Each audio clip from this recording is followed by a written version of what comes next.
So this is a lentil sprout.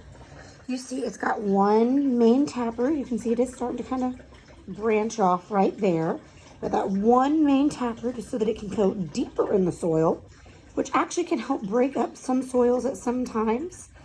It has two cotyledons or two seed parts. You can see there how they're splitting around where your root and your shoot or your stem are coming out. And it also has two leaves, or original leaves, all right?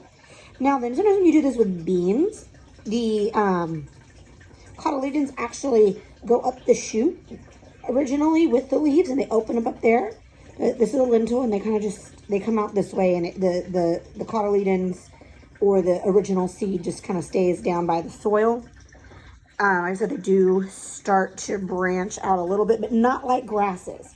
This isn't going to end up ripping up full dirt clods if you pull them out of the ground like grasses do. Grasses are monocot, and they have a fibrous root that helps them stay shallow and get like the water when it hits the ground really fast, whereas these will go deeper and find deeper pockets of water. Now then, lentils are a part of the family called legumes. And a lot of legumes are used by farmers to help with soil. So like clover, beans, they all, legumes,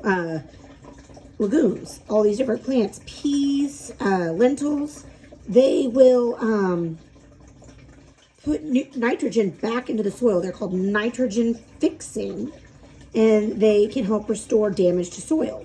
Popular monocots are your grasses, corn, even things like your palm trees are closer related to grass than they are to most of the other big trees. All right, they have a very shallow root structure. They all have their own purpose.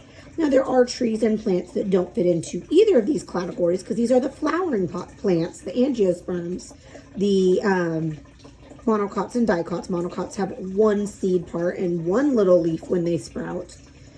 Then there is your gymnosperms. These are your naked seeds, or they don't have seeds originally. They have not the same degree. They don't have flowers, more to say. And those are things like your giant redwood trees, your pine trees, things like that. They have a lot of cones for their seeds to be in, and they don't have like a fruit so much around their seed at the beginning. So this is just a little introduction. There is a lot more information, and I could go into all kinds of responses. Like if you see how straight this is growing, it's because it was growing straight towards the light. If you look, the root is going straight down because it was actually responding to gravity and trying to grow down with gravity. So you can learn a lot and see a lot just from little seedlings, and you could even run experiments. What happens if you cut off the tip of the root? Will it still respond to gravity? What happens if you move the light? Will your plant bend or adjust? What if you plant your seeds upside down?